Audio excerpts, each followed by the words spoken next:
Sex.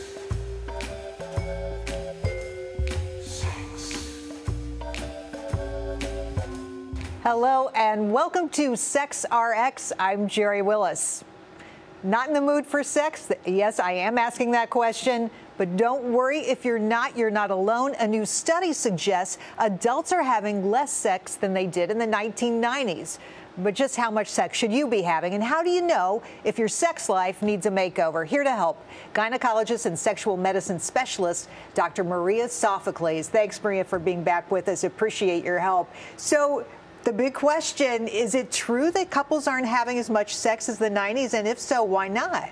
Well, I think that these studies come out every decade, every 5 years, and we hear good and bad. And you have to be careful about just buying one headline. I think that's a really big generalization. But in general, studies that support that study are saying more couples have two working parents or two parts to the working couple. Working hours are longer, commutes are longer. So frankly, they're just tired. They're exhausted. So we're working more. We're working So we're more. less in the mood. Well, that we makes have less sense. time for it. All right. So are there rules of the road here? Is there a certain amount of sex you're supposed to have in any given month?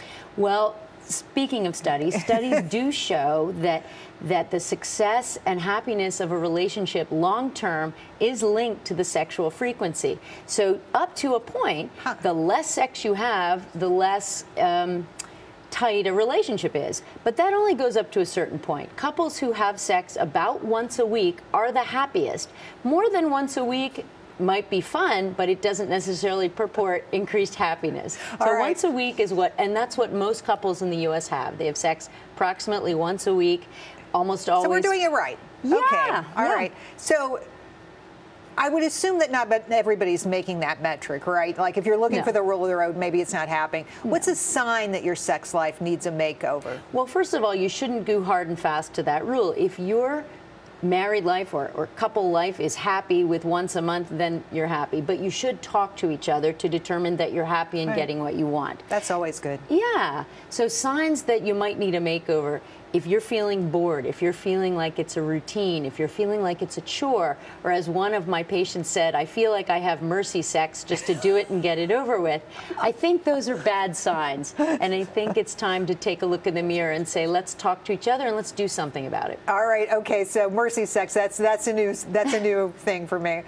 Let's talk about some tips to turn it around. What do you do? There's got to be some hints, some tips you can give us. Sure. Again, communication's critical, not in the bedroom, but when you can, go out and have a date night and talk about what used to be good and what isn't and what you think you can do as a couple.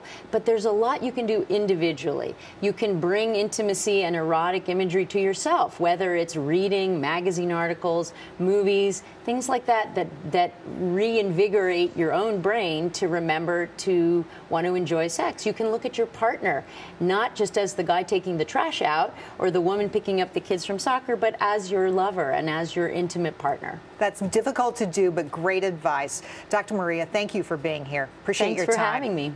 I'm Gerri Willis, Fox News.